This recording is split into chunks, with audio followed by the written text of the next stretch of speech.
Voltamos hoje, 1º de novembro, agora 9 horas 19 minutinhos, e você está acompanhando o programa Ponto de Vista.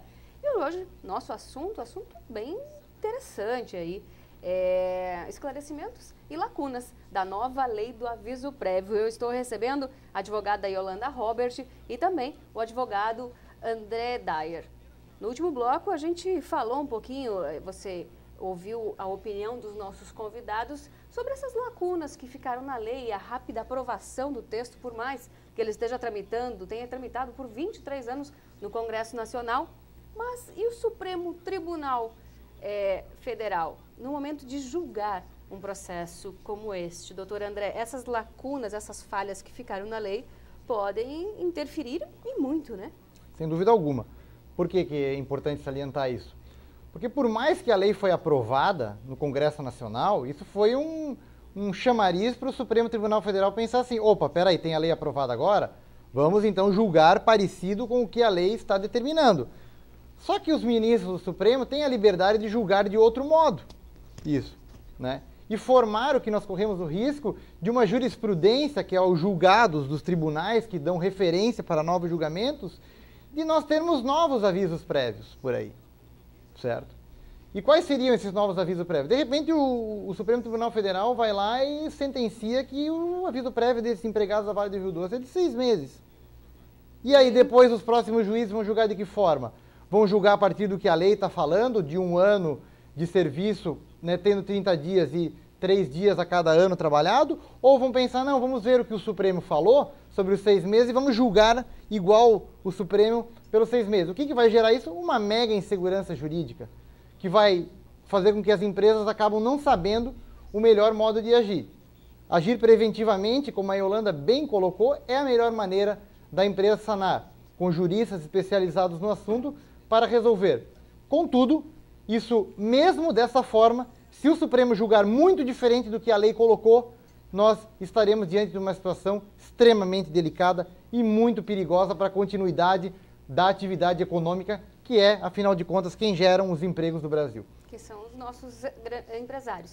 Débora, até aproveitando, eu coloco nesse contexto do André, que essa questão da jurisprudência, das decisões do tribunal, realmente vem deixando o empresariado muito preocupado. Por quê? Porque hoje a lei não é mais lei. Quem está fazendo lei é o Poder Judiciário. Então, a gente aprova uma lei, mas corre o risco do juiz entender diferente. Existe a convenção coletiva, mas muitas vezes o que está negociado entre sindicato do empregado e sindicato da empresa não prevalece no Poder Judiciário. Então, essa indecisão, essa situação de qualquer questão ser levada para o Poder Judiciário e poder ter uma interpretação totalmente diferente, até diante de uma lei recentemente aprovada, a gente pode ter uma decisão do STF entendendo de uma maneira diversa, é uma grande preocupação, inclusive para investimento estrangeiro aqui no Brasil. Porque a gente não tem como profissional, né, colocar para o empresário, para o investidor, olha, a lei é essa, mas você corre o risco de uma vez ser levado essa questão ao Poder Judiciário, a decisão ser totalmente contrária. E daí a gente tem que tentar o quê? Afastar qualquer demanda do Poder Judiciário, resolver numa esfera administrativa, resolver através de uma conversa, de uma boa gestão de recursos humanos, numa negociação entre sindicatos. Porque não dá mais para a gente contar com a aplicabilidade da lei, com a validade da lei, quando ela enfrenta uma decisão judicial. Até porque o julgamento do Supremo, muitas vezes, ele acaba tendo aí muito a posição pessoal, né, de quem o julga. Então, as interpretações são as mais diversificadas possíveis, né? E além disso, tem julgamento pessoal do próprio ministro do Supremo Tribunal Federal, que é quem julga, mas nós não podemos deixar de salientar que os ministros do Supremo Tribunal Federal, eles são colocados lá por quem? Pelo presidente da República. Então, muitas vezes, não são sempre, tá, os casos, mas algumas vezes ocorrem julgamentos de interesse de determinada classe política, classe empresarial, classe de empregados. Então, nós temos que ter razoabilidade nesse julgamento para que não ocorra esse tipo de situação. Uma das lacunas da lei, que a lei não esclarece, e eu acho que é um ponto que nós não podemos deixar de abordar, é a questão de quem pede demissão. Como é que fica a situação de indenização de quem pede a demissão nesta nova lei, doutora? Tem que entender que a lei ela é aplicada a favor da empresa e a favor do empregado. Como eu bem já coloquei, o aviso prévio é para o empregado buscar uma recolocação no mercado de trabalho e para a empresa buscar uma substituição também daquele funcionário. uma vez que o funcionário ele pede demissão, ele vai ter que cumprir o aviso prévio de maneira proporcional. Se ele não quiser cumprir aquele aviso, todo esse período também proporcional vai ser descontado das verbas rescisórias. Algumas... Doutor, quer complementar? Não, eu queria complementar, só no sentido que foi bem colocado pela Yolanda, que o detalhe é o seguinte, o aviso prévio ele é um só, conforme o tempo de serviço do empregado. Então, se o empregador quiser dispensar o empregado, ele vai ter que cumprir aquele período, seja ele indenizado ou trabalhado. E se o empregado quiser sair da empresa, vai ser o mesmo tempo, o mesmo pagamento que se fosse no caso do empregador sair da empresa. No caso de demissão voluntária, a gente sabe algumas empresas, elas proporcionam aí a demissão voluntária. Funciona da mesma maneira para a demissão voluntária? O programa de demissão voluntária é um mecanismo que faz com que a empresa esteja numa crise, eventualmente uma situação dessa, e pergunte para os empregados quem gostariam, né, de ser dispensados. Seria, no caso, a iniciativa da empresa dispensando o empregado, né, nesse caso. E o aviso prévio seria daí pago pela empresa na proporção do tempo de serviço daquele empregado dentro da companhia. Como se trata de uma negociação, né, um acordo, e sempre o empregado está acompanhado do sindicato, é até possível, numa situação como essa de crise, negociar essa situação, mas não que essa negociação vai ser convalidada pelo Poder Judiciário. Mesmo que o empregado tenha negociado, mas depois busque entrar com uma ação trabalhista pelo descumprimento, de repente, de algum ponto daquele acordo, é possível que no Poder Judiciário o juiz fale, olha, é um direito irrenunciável.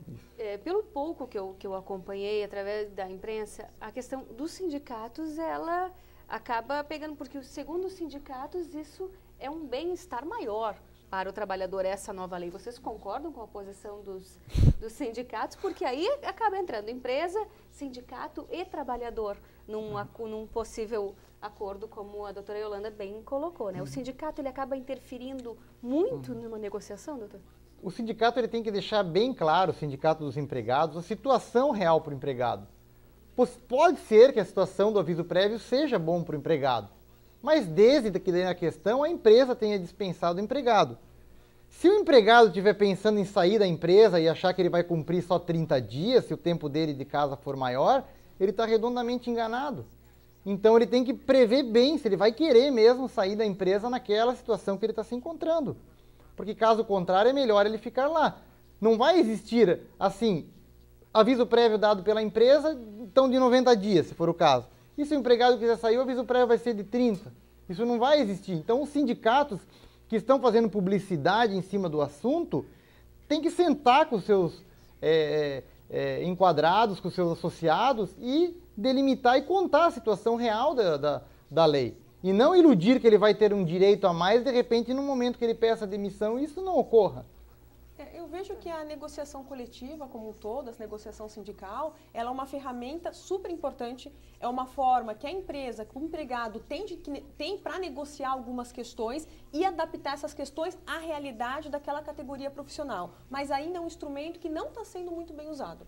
Seja através do que o André colocou, que o sindicato do empregado muitas vezes influencia por uma questão contenciosa, em vez de influenciar de uma maneira positiva, e o sindicato da empresa ainda é muito tímido, né? Ainda não utiliza essa ferramenta, poderia ir muito mais a fundo na negociação coletiva e trazer cláusulas que fossem, sim, transformar o contrato de trabalho em algo mais justo, em algo mais equilibrado. Nem tão favorável à empresa, nem tão favorável ao empregado, mas sim um equilíbrio desse contrato de trabalho. Para complementar isso que a Yolanda está colocando, vamos até delimitar o seguinte. Os sindicatos dos empregados, ela falou, são bem atuantes, né? Estão bem delimitados, vamos lutar pelos direitos dos empregados. E o sindicato da empresa, ele às vezes é um pouco mais tímido, os representantes da empresa às vezes pensam, é uma coisa a mais que eu tenho que fazer e no sindicato, e na realidade não. Principalmente uma situação como essa, agora delicada, da questão do aviso prévio, podem vir cláusulas nessa convenção coletiva que a Yolanda citou, que são os direitos que os sindicatos pactuam para que aquela relação de emprego tenha direitos maiores e deveres maiores para ambas as partes. Pode vir um aviso prévio até diferente ali negociado, certo? Então compete a quem? A você que está aí, empresário, sentado, que é um dirigente sindical, participar dessa convenção coletiva e não deixar com que onere ainda mais o seu custo em termos de empresa. Então participe das negociações para que as convenções fiquem mais razoáveis para ambas as partes. Ok, doutora Yolanda, para a gente finalizar, como a senhora orientaria, nesse momento, um empresário, um empregado que esteja aí nesta questão envolvida com a questão do aviso prévio, pensando em sair da empresa, ou que tenha sido alguma orientação? Primeiro que busque, né, uma assessoria jurídica para analisar o caso concreto. É muito difícil a gente falar de uma maneira assim por alto, uma maneira geral, mas que busque uma orientação pormenorizada e que tente sempre a via do amigável, que tente resolver a questão de uma maneira mais tranquila possível, através de uma conversa entre a empresa e o empregado. Se puder evitar a via do judicial, saiba que é um bom acordo, que é um bom negócio para ambas as partes. Que um acordo amigável é sempre muito mais Melhor vantajoso, saída. né? Alguma dica final, doutor? Eu iria complementar no seguinte sentido. Empresário, você está pensando em dispensar um empregado agora, que já está há algum tempo com você? Pare e analisa. Será que é razoável nós termos essa mão de obra dispensada agora, nesse momento de uma situação indelicada que está na questão do aviso prévio? Ou será que nós podemos mantê-lo aqui? Vamos pensar 2 vezes antes de dispensar esse empregado. Se quiser mesmo dispensar, que cumpra então o que a lei nova está dizendo. Para o empregado, eu diria o seguinte: toma cuidado na questão do aviso prévio, porque eu já salientei várias vezes que isso pode vir um revés muito grande e negativo em modo financeiro para você.